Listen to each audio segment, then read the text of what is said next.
Vamos orar, irmãos?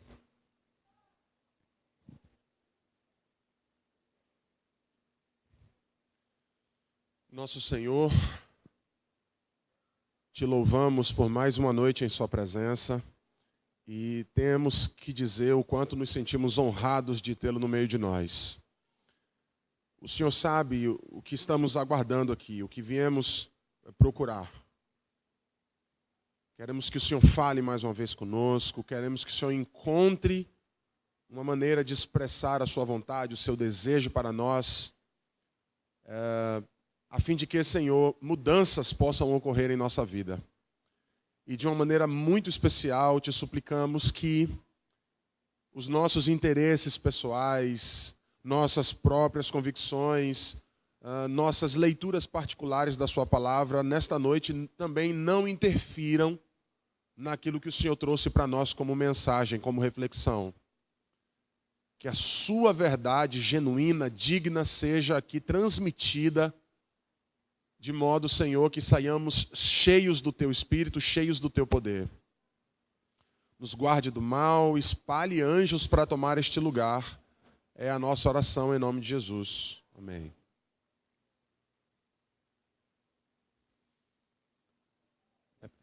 Pelos Caminhos da Bíblia é o título de um livro cujo conteúdo esteve a cargo de um jornalista estadunidense, judeu, que num dado momento da sua vida, da sua carreira, da sua jornada, se viu extremamente distante das suas origens. É um livro muito bom, não é exatamente um livro de fé, um livro cristão, mas é um livro muito bom. O Bruce Feiler é o nome do autor. Ele tenta transmitir a sua experiência no decorrer do livro, a experiência que ele pretendia ter, que não era exatamente uma experiência espiritual. Ele mesmo se diz no prefácio do livro que ele não se via como um homem religioso, mas simplesmente como um homem distante de suas origens. Então ele esquematiza, ele projeta voltar até a sua terra natal e viver as experiências que os patriarcas viveram. Então ele viaja até o Oriente e lá ele vai refazendo os caminhos da Bíblia, literalmente. Ele passa nos pontos onde hoje se acredita serem os pontos que concordam com a Bíblia, aonde Abraão vivenciou alguma experiência significativa que foi registrada na Bíblia, e então ele, tendo como pano de fundo, tendo como cenário o local, ele abre a sua Bíblia, lê o trecho, e então ali ele tem um momento de reflexão, ele e mais um homem que era o seu guia. É um livro fantástico, realmente. E eu estou lendo esse livro pela segunda vez, e tem um trecho no livro que da primeira vez que eu li, eu não observei, eu não consegui extrair uma lição. É apenas nisto que eu quero trazer, que eu quero que vocês reflitam. Ele chega numa cripta, aonde se acredita estarem enterrados os patriarcas, um local sagrado para os judeus, e ele está ali apenas como visitante. Mas era um judeu. Ele já havia feito outras visitações em outros lugares, já havia expressado algumas experiências que ele tinha tido, até de importância espiritual, de natureza espiritual. Mas nesta em específico, ele se disse na porta da cripta, à porta da cripta, e ao lado dele, para um fotógrafo com quem ele havia se encontrado em visitas anteriores. E ele reconhece o rapaz, e ele saúda o rapaz, e eles conversam alguns minutos. E aí eles falam, bom, você vai entrar? Vou, então vamos. O fotógrafo, que também é judeu, tira do seu bolso um quipá e cobre a cabeça. O quipá é um item da indumentária do judeu, de adoração, né? É uma espécie de cobertura. Ele cobre a cabeça com este objeto e ele então usa-o para adorar a Deus. E o fotógrafo pega e cobre a cabeça com o quipá, e Bruce não tem com ele um quipá. Então ele ameaça entrar e o fotógrafo põe a mão e diz assim: você não tem um quipá? Ele diz: não, eu não tenho. Ele falou: mas você não é judeu? O Bruce responde: sou judeu. Ele falou: então você precisa de um quipá. Aí o Bruce tira de dentro de sua mochila um caderno, improvisa um quipá, cobre a cabeça, e ele diz que a experiência dele foi um pouco constrangedora. Porque quando ele entra à cripta, as pessoas que estão ali são judeus, são judias. Então, todas elas estão com a cabeça coberta, exceto ele. E independente dele ser um jornalista, independente dele estar ali até mostrando-se um jornalista, um turista, as pessoas esperavam que ele tivesse um mínimo de respeito com aquele local sagrado. Então elas começam a olhá-lo com um certo olhar de reprovação, e ele diz que se sentiu muito constrangido, porque ele tinha improvisado o seu quipá, e não era propriamente, né, algo que as pessoas estavam esperando. Mas ele disse que tentou observar o que estava acontecendo dentro daquela cripta. E ele pôde perceber algo curioso. Ele percebeu que as pessoas que estavam ali com o seu quipá, elas estavam tendo uma experiência sobrenatural. Elas estavam tendo uma experiência com o divino, com Deus. Estavam falando as suas preces, fazendo suas orações, falando com Deus, de uma maneira que ele disse que conseguia perceber que aquelas paredes realmente eram um local sagrado. Era como se as pessoas conseguissem extrair daquele lugar uma substância mágica, uma substância espiritual que ele não estava conseguindo extrair. E ele disse mais tarde que não sabia bem dizer se era a falta do quipá ou não. Ele ainda diz: talvez tenha sido, mas o fato é que eu estava ali em falta. Eu não consegui ter a mesma experiência que aquelas pessoas. E era o que eu queria. Era exatamente o que eu queria conseguir atingir. E eu não consegui. Eu me lembro que eu parei nesse mesmo instante para pensar sobre o que Bruce viveu ali, sobre o que ele vivenciou. Talvez ele deixou de obter ali uma experiência espiritual. Mesmo não sendo um homem religioso, como ele disse, ele poderia muito bem obter daquele lugar os efeitos de ter uma experiência espiritual, uma experiência com Deus, um contato com o divino, mas ele não teve. E ele tenta explicar se talvez tenha sido o quipá, se talvez tenha sido o olhar de reprovação das pessoas, mas a verdade é que ele não encontra uma definição, ele só diz: eu não consegui. Eu tentei trazer isto para a minha vida, para a minha experiência com Deus, e eu falei, talvez por alto aqui, uma outra carência da nossa geração, é essa definição de espiritualidade. A nossa geração é uma geração questionadora, é uma geração que é incansavelmente questionadora, especialmente, ultimamente, a respeito das nossas essências doutrinárias, dos nossos hábitos, dos nossos costumes, das nossas doutrinas. E a nossa juventude questiona, enfrenta, quer saber, quer tentar entender. E eu falava com uma amiga exatamente a respeito dessa experiência que Bruce viveu. E eu falava para ela: sabe, de repente eu, com a minha mente moderna, consiga pensar que aquele item que cobre a cabeça do judeu seja apenas um item, uma roupa, um item indumentário mesmo, e que Deus não precisasse disso para falar com ele, sabe? E a gente questiona exatamente desse jeito. A gente costuma questionar nossos costumes e princípios assim. Mas será que Deus precisa que eu esteja com a cabeça coberta, no caso do judeu, para que ele fale comigo, ou para que ele escute a minha oração, para que ele receba a minha adoração? E eu falava com a minha amiga, sabe, eu acho que o meu questionamento vem exatamente pela falta de capacidade que eu tenho hoje de perceber a importância da espiritualidade na religião. A religião, ela tem perdido a sua força drasticamente.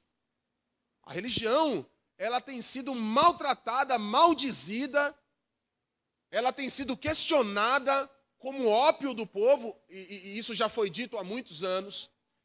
E talvez não seja exatamente ela o problema, e sim a maneira que nós encaramos tudo. Mas o fato é que ela é a responsável por nos garantir de que extraiamos da nossa relação com Deus espiritualidade. Espiritualidade. Santificação. Eu quero que você abra a sua Bíblia comigo no livro de 2 Reis, capítulo 22. Vamos ler uns versos aqui, refletir, contextualizar. 2 Reis, capítulo 22.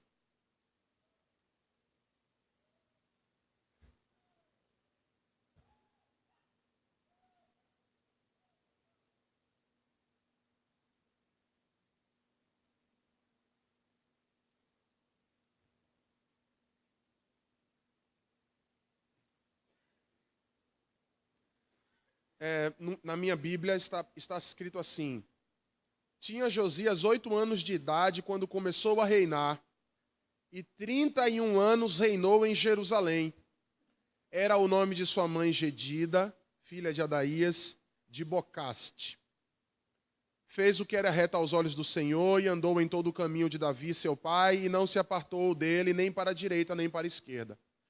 No 18º ano do rei Josias, o rei mandou o escrivão Safã, filho de Azalias, filho de Mesulão, à casa do Senhor. Disse ele: sobe a Ilquias, o sumo sacerdote, para que apronte o dinheiro que se tem trazido à casa do Senhor, o qual os guardas da porta juntaram do povo. Que o entreguem nas mãos dos homens designados para supervisionar a obra da casa do Senhor, para que paguem àqueles que fazem a obra que há na casa do Senhor, para repararem os estragos da casa. Aos carpinteiros, aos edificadores, aos pedreiros, comprem madeira e pedras lavradas, para repararem os estragos da casa. O texto, eu sei que é conhecido da maioria de vocês, fala do rei Josias, um rei que em tudo que fez não se apartou dos princípios do Senhor, e nasceu-lhe no coração o desejo de reformar a casa de Deus, o templo. Então ele reúne os responsáveis para que ele pudesse dar as responsabilidades, chama o escrivão e diz assim, vai lá e encarrega os trabalhadores de fazer o seu trabalho. Colhe o dinheiro que é depositado à porta da entrada da casa de Deus, distribua o dinheiro, cada um a sua função, mande que compre madeira, pedra e tudo mais que for necessário para que a reforma seja instituída na casa de Deus. Lá vai Safã diante de Ilquias, que era o sumo sacerdote, e lhe arruma e lhe transmite a mensagem do rei. Ilquias tinha uma novidade. Imagine que ele tinha aberto uma sala lá, que estava fechada há muito tempo, e havia encontrado um livro. Esse livro era o livro da lei. Estava perdido, havia se dado por perdido. O curioso é que este livro, afirmam os estudiosos da Bíblia, os comentaristas, que refere-se a um fragmento do livro de Deuteronômio, capítulo 10. Depois você pode fazer a referência na sua casa. O fato é que eles pegaram o livro e leram, e você depois pode ler o capítulo 10 de Deuteronômio para você entender e contextualizar melhor. Eu não vou ler para que a gente ganhe tempo, eu vou, quem sabe, apenas dizer do que se trata.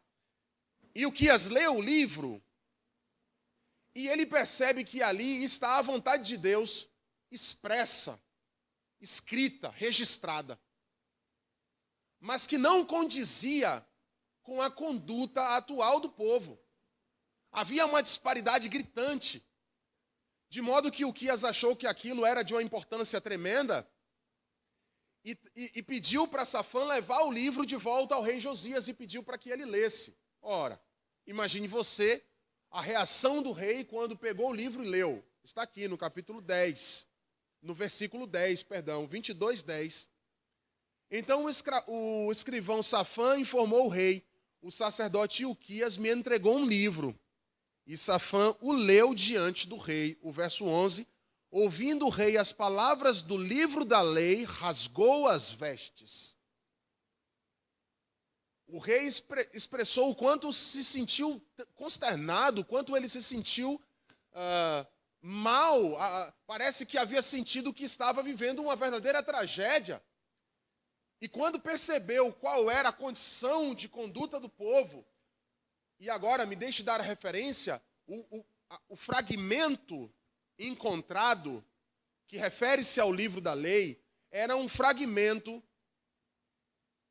que indicava, que ordenava a maneira que o povo adorava a Deus. Falava-se muito de obediência, falava-se muito da postura religiosa mesmo, a questão da conduta religiosa diante de Deus, a questão da adoração, a questão de observar os princípios e costumes daquele povo. E quando o rei viu, o rei que era muito zeloso da sua fé, dos seus costumes, quando o rei percebeu a disparidade, ele rasgou as vestes, demonstrando o quanto ele se sentia pesaroso, o quanto ele sentia que aquilo era uma grande tragédia anunciada. E agora, o que fazer? O rei pediu para que eles consultassem ao Senhor por meio de uma profetisa que atendia pelo nome de Hulda. E a profetisa disse, amando do Senhor, o quanto Deus estava triste, o quanto Deus estava desgostoso de há muito tempo observar a conduta religiosa daquele povo. A questão é que na nossa geração, isso parece que não faz o menor sentido. Nós nos acostumamos tanto, e olhe, me permita dizer, eu sou jovem como você, compreendo que muitas vezes o excesso de zelo compromete que nós tenhamos uma postura semelhante à de Cristo. Eu compreendo. Mas eu estou contando para vocês uma história registrada na palavra de Deus, onde Deus fala da necessidade de nós assumirmos uma postura significativa diante dos nossos costumes e princípios. A nossa igreja tem recebido uma série de ataques em formas de questionamento nesse sentido. E não são questionamentos de quem apenas quer saber, de quem apenas quer entender, não. Existem sim estes, mas existem aqueles que questionam para criar polêmica, para desestruturar, para perder a estrutura. E, queridos, isso não é de Deus, isso não é do Senhor. Nós temos sim que prestar o devido respeito à nossa verdade religiosa. A nossa religião, ela é construída em cima de muita oração, irmãos. Nossos costumes e princípios, eles são estudados a cada 4 anos, são feitas releituras. Uma das reuniões é feita a cada 5 anos. E não pense vocês que essas releituras são feitas apenas nessa ocasião, não. Os nossos representantes oficiais, eu creio piamente nisto, eles estão aí sendo dirigidos por Deus. Eles se reúnem para fazer as releituras necessárias com base na palavra de Deus, para determinar o nosso quórum doutrinário, para definir o nosso manual, me permita dizer assim, grosso modo mesmo. E com base nisso, nós temos que prestar um mínimo de respeito a isso. Não pense você que a modernidade tem capacidade de destruir isso, não. Eu sei, eu compreendo, eu tenho dito isso por onde tenho passado. A igreja acontece dentro do tempo. Quando Deus estabeleceu a igreja, Ele não a removeu do tempo e disse assim, eu vou congelar isso daqui, de modo que ainda que eu demore 5.000 anos para voltar, nós temos que observar as coisas deste modo, por este prisma. A igreja primitiva, ela é estabelecida com base numa série de reuniões administrativas. O livro de Atos está lá escrito, muitos concílios, muitas reuniões, os apóstolos sentados para definir circuncida ou não circuncida, é assim ou não é, faz ou não faz, observa ou não observa, come ou não come, entende? E nós repetimos isso até hoje. Nós temos um portal, reavivamentoereforma.org. Pode acessar na sua casa, pode acessar do seu smartphone. Você vai ver lá um documento oficial da nossa igreja, aonde os nossos representantes legais, mundiais, assinam. E olha, não é um documento expedido de qualquer maneira, não. Cada uma das nossas doutrinas está lá estabelecida com base na palavra do Senhor. Texto sobre texto, palavra por palavra, verso por verso, capítulo por capítulo. Está lá.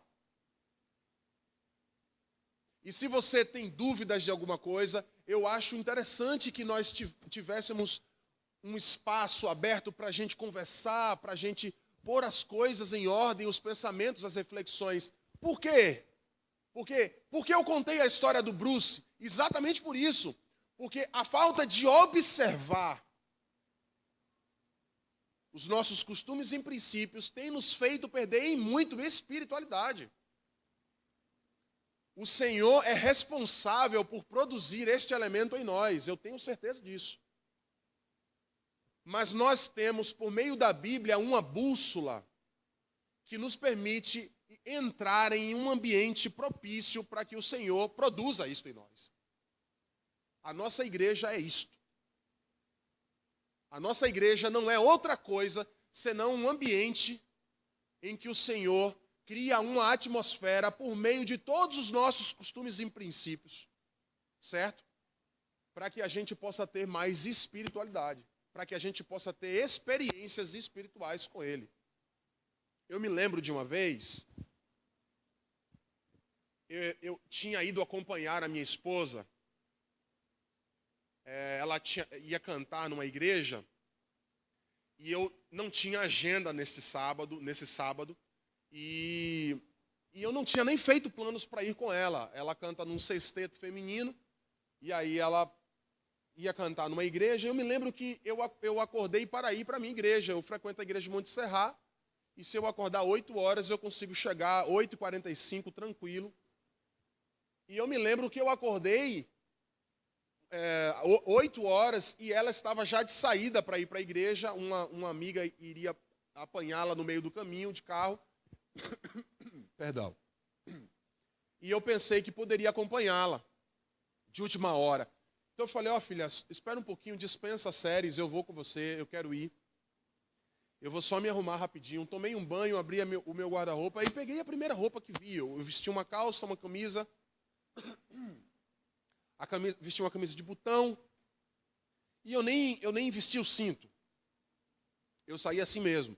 Eu vou chegar, eu vou me sentar lá, vou ficar quietinho, ouvindo o culto e tá bom. E eu me lembro quando eu cheguei, estava no momento da lição, o irmão, eu sentado lá participando da lição, o irmão chegou do meu lado, primeiro oceano, e fez assim.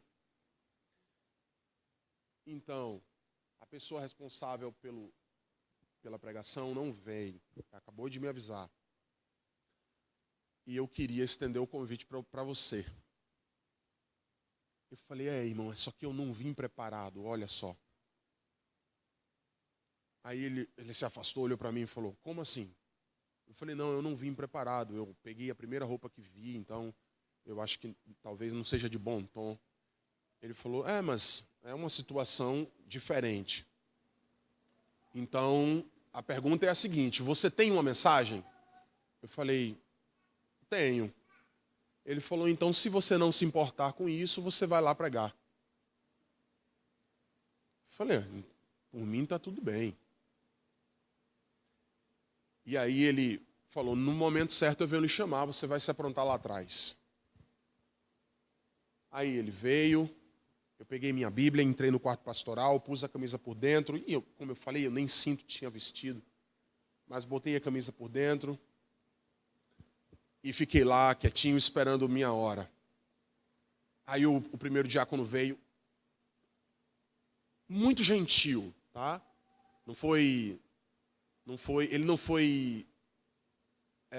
Ele não me constrangeu, ele não foi indelicado, não. Mas ele chegou, se aproximou de mim e fez assim, você aceita uma gravata? Falei, aceito. Só que aí, irmãos, gravata de quarto pastoral.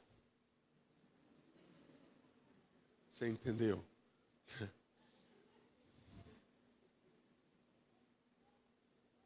Era xadrez azul celeste. Era. Eu estava com a calça preta, a camisa era rosa, e aí era azul celeste com branco. E ele me veio com a gravata. E eu comecei a ajeitar para abotoar a camisa, e o primeiro ancião me viu, ele falou, não precisa, você não vê que isso não tem nada a ver? Olha só, imagina se ele veste essa gravata e vai lá para frente desse jeito. Vai chamar mais atenção do que se ele fosse em gravata.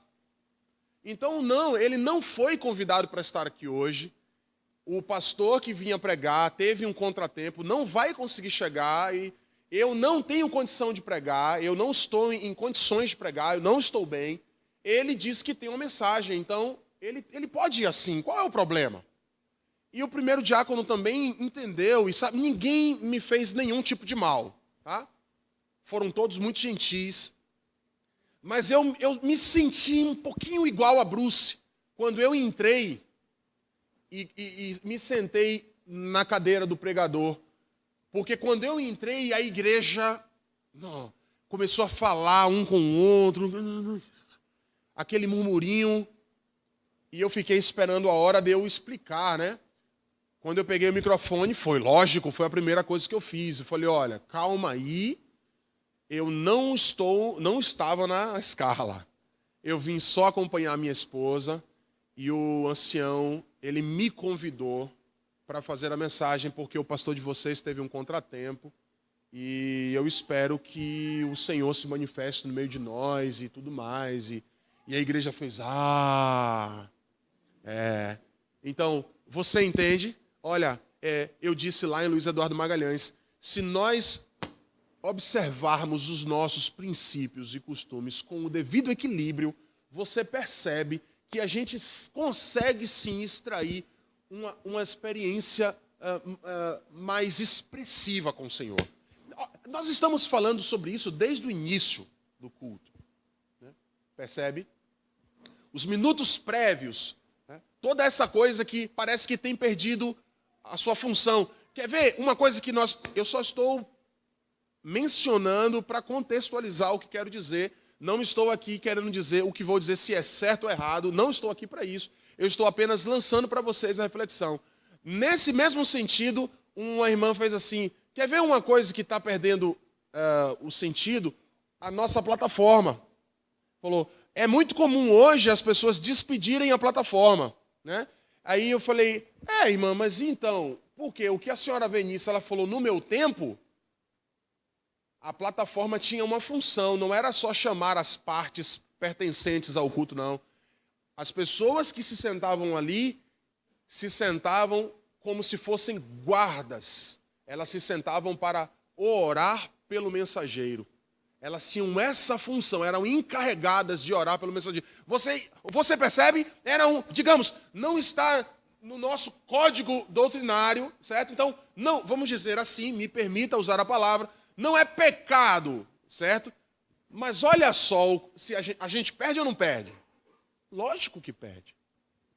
Entende? Ela dizia assim, as pessoas da plataforma, elas eram comunicadas da sua parte com uma semana de antecedência, para que elas pudessem já estar preparadas para orar pelo mensageiro quando se sentassem à plataforma. Então, irmãos, o que eu quero dizer para você, juventude do Senhor, o que eu quero dizer para você que é balançado, sacudido neste século por pela reprovação, muitas vezes, pelo questionamento dos nossos costumes e princípios, eles estão aí para nos garantir um contato mais íntimo com o Senhor. E se você tem uma opinião diferente, não há problema de você expressá-la. Eu, pelo menos, não encontro problema, desde que você tenha o devido respeito com isso. Não está ali por acaso. Não é capricho do seu ancião, não é capricho do seu pastor, não é capricho da nossa liderança. Não é, irmãos. Não é. Foram pensados, foram reproduzidos, foi feito com muita oração. E se lhe parece, em algum instante, que um deles tem perdido o sentido por causa do tempo, né, eu digo às vezes que me parece que Deus não tinha em seus planos que o mundo viesse tão longe. Mas nós estamos aqui, irmãos, em tempos emprestados. E eu acho que existe uma importância fundamental em que a gente procure conservar ao máximo aquilo que nos confere um contato mais íntimo com o Senhor. Como Bruce observou. E ele disse, sabe, não acredito que Deus precisasse de que eu estivesse com o kippá para falar comigo. Mas ele disse, eu não sei como dizer, eu não sei como explicar, mas foi diferente. Né? Talvez por causa de nós mesmos. Talvez porque isso faça diferença na sua consciência. Talvez porque isso faça diferença na sua postura. E fazendo diferença na sua postura, o Senhor terá condição de romper algumas barreiras. Eu já estou me encerrando. Eu só quero que você se lembre do final do texto. O rei Josias, ele conclama a nação para que faça um resgate. Eles resgatam a condição primeira, a condição original. O rei Josias estabelece uma reforma. Ele age de modo a estabelecer uma reforma para que a nação conseguisse, por meio desta reforma, adquirir uma experiência genuína com o Senhor. E esta reforma vai mudar a história daquele povo. Vai mudar a condição espiritual daquele povo. O quarteto já está vindo aqui para frente, nós vamos encerrar com uma música. Eu acho que não há mais o que dizer. Acho que você entendeu bem, nós temos que ter respeito, nós temos que ter equilíbrio, tá? Ninguém escreveu nada para te deixar numa condição de desvantagem. Não é isso. Né? Ninguém escreveu para te deixar numa condição constrangedora. Nós observamos o que observamos porque encontramos na Bíblia respostas para agir assim. Fernando, mas em minhas leituras, eu não consigo encontrar fundamento. Tudo bem. Vamos, quem sabe, sentar, conversar. Converse com alguém que possa te dar uma outra opinião, que possa te dar uma outra... Mas qual é a intenção disso? A intenção é uma só. É de que tenhamos um contato genuíno com Deus.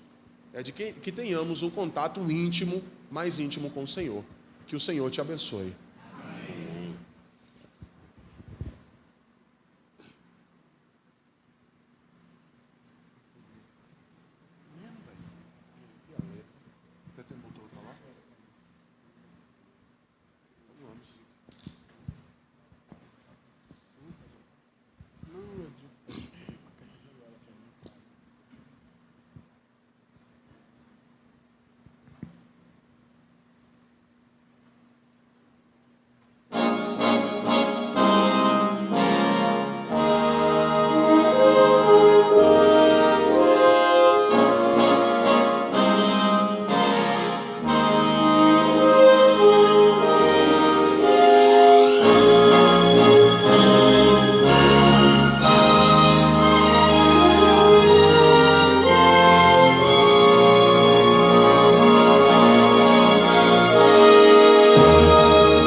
para ver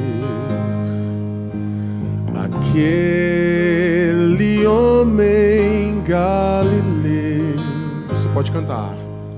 Não havia explicação para o carpinteiro ter tanto louvor da multidão.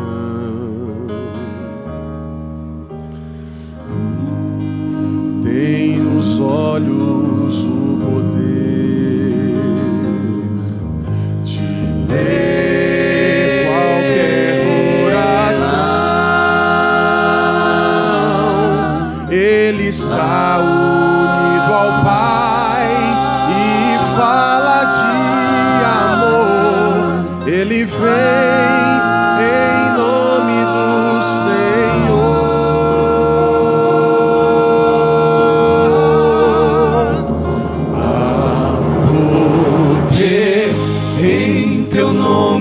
Jesus, a esperança em teu nome, Jesus. Temos força em teu nome, Jesus. Bendito és tu, Jesus, pois tu és o Senhor.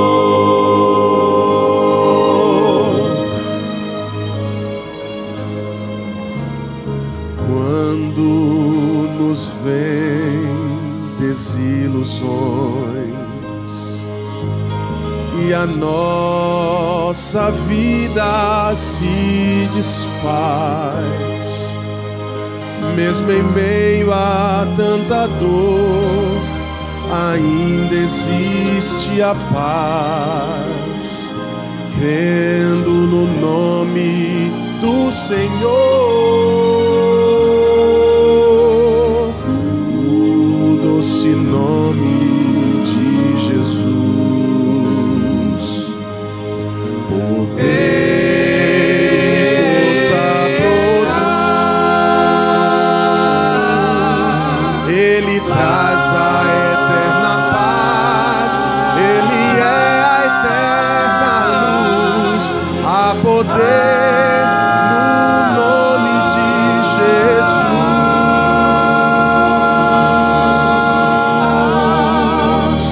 A poder em teu nome, Jesus. A esperança em teu nome, Jesus. Temos força em teu nome, Jesus.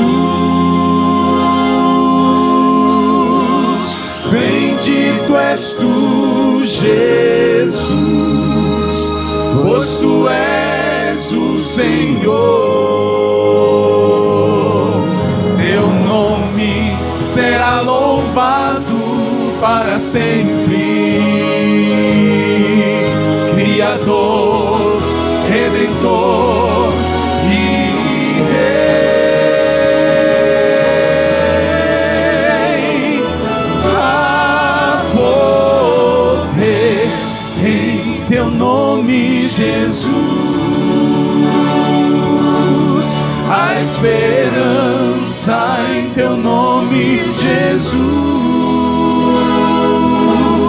Temos força em teu nome, Jesus.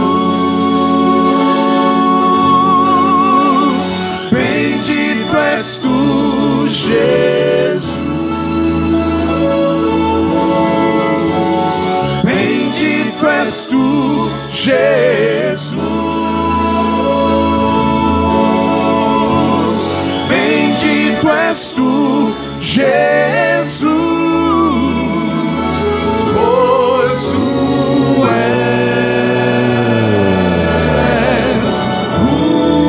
o Senhor.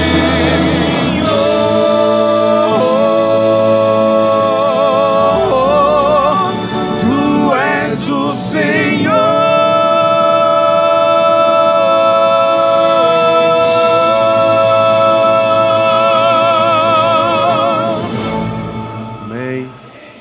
Vamos ficar em pé, irmãos.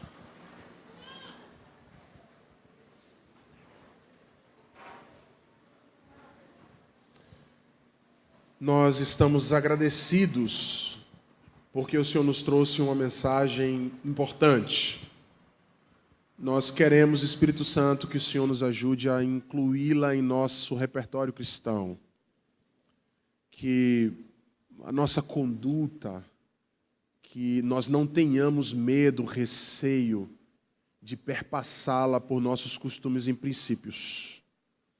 Que ainda, Senhor, que nasça alguma dúvida no nosso coração, por qualquer questão que a gente tenha observado, que o Seu Espírito nos dê discernimento, que o Seu Espírito nos dê capacidade, que o Seu Espírito nos dê condição de compreender a Sua verdade.